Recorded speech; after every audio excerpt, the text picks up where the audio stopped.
Thank you. Perfect. The red graph is your original graph. And the green graph is if you took that original red parabola and reflected it over your y-axis. And the blue graph is if you took that original red graph and reflected it over the x-axis. So what we're going to do is make some notes off to the side to notice a few things. And we're going to start with the green graph. So we're going to say if the negative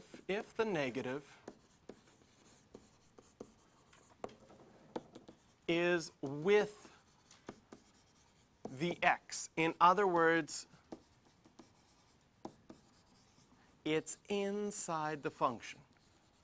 So this language that I've been introducing, this inside and outside of the function, can you see, does it make sense to you that that negative is inside the function?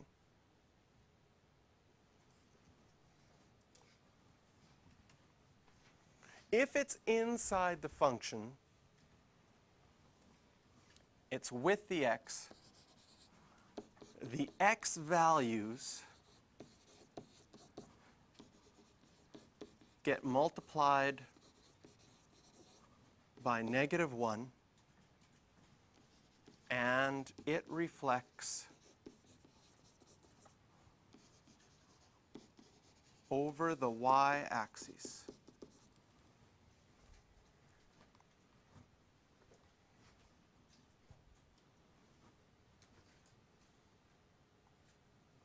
Does that make sense? Let's just pretend this point is at 3, 2. If I multiply my x value by a -1, my x coordinate's 3, it would become -3, 2.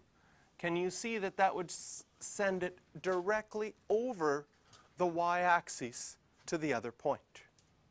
If you had a point that was closer to the y-axis, like if I had, I'm just making up numbers, but let's say this was 1, 8.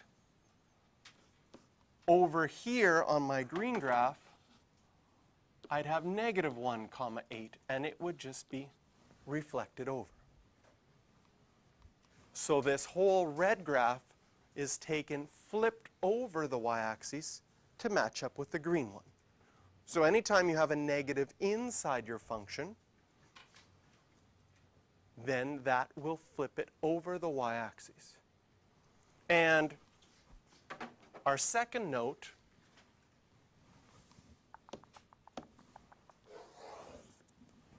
you probably have a little bit more room than I did. If that negative is outside of the function,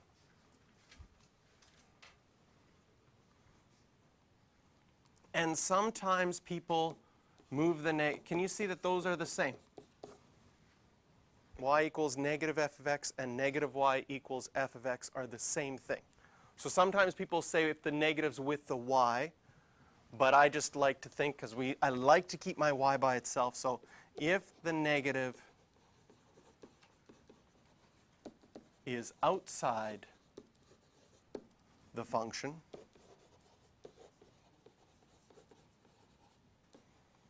you will multiply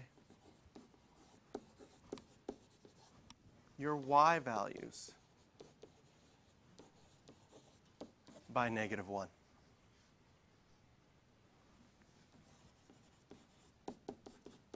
And it reflects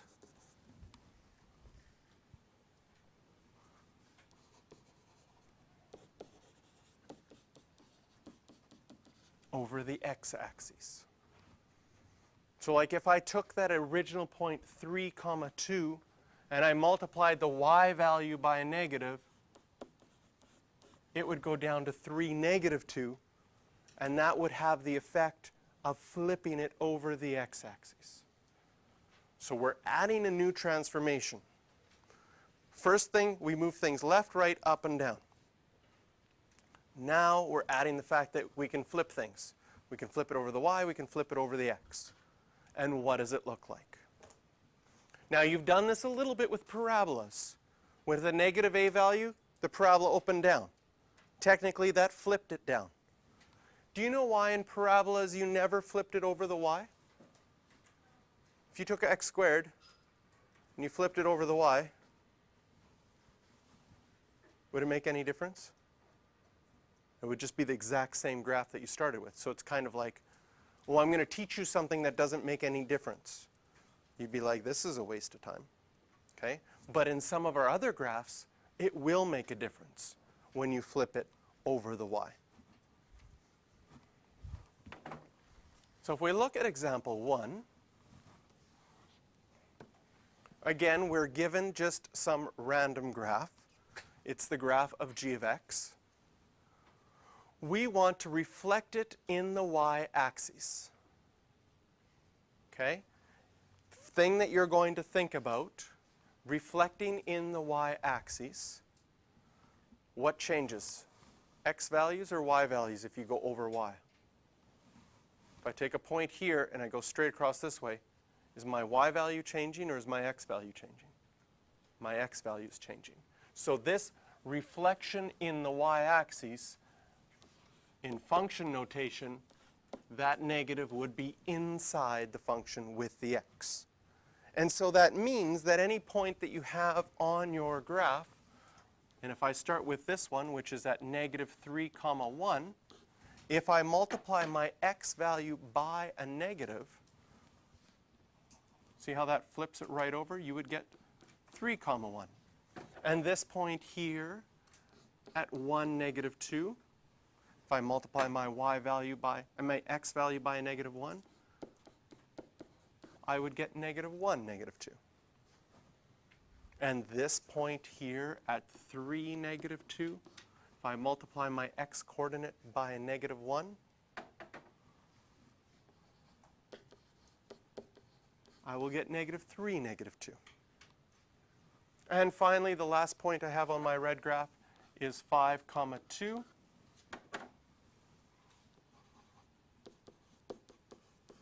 That will get reflected over to negative 5, 2.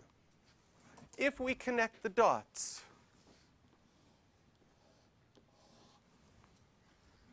can you see that that red graph has been reflected over, flipped over the y-axis?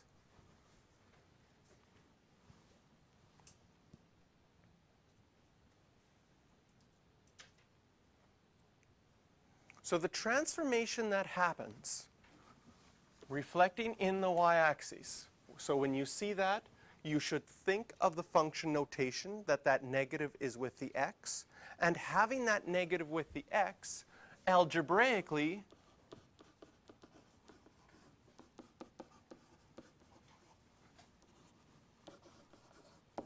that means you're going to multiply your x values by a negative 1.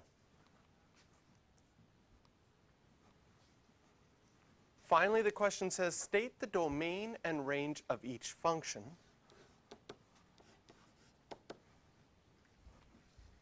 I'm going to use interval notation this time.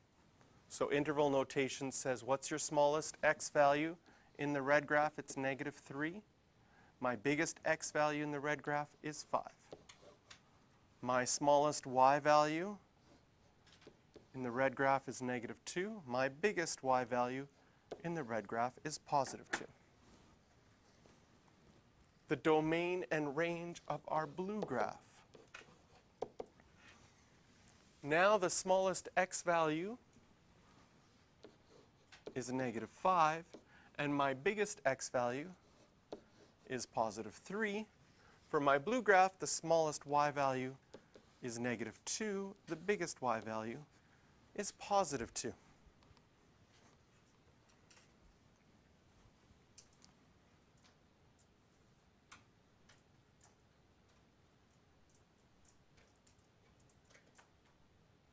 Now with this question, we started with a graph, drew the other graph, and once you had both the red graph and the blue graph, you could find the domain and range.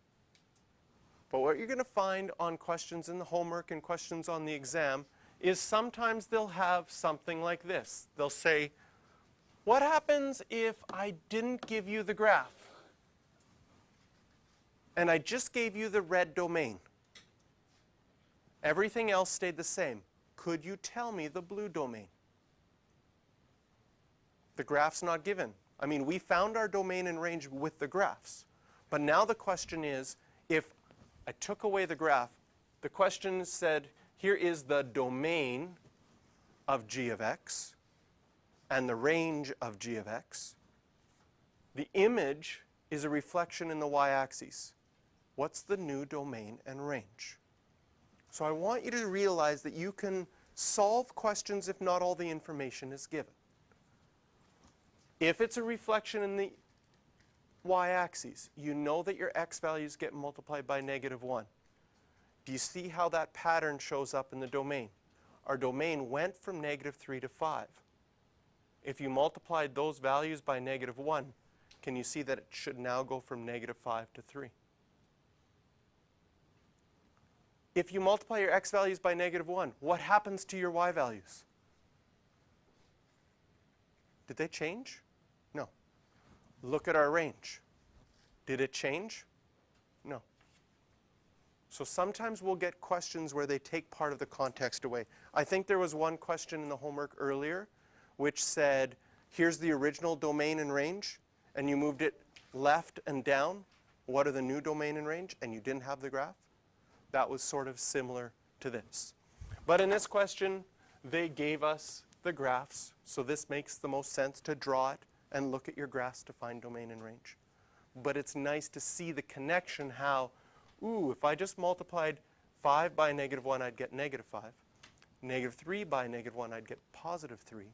And that connection shows up in my domains as well. Okay, try questions number 3 and 13.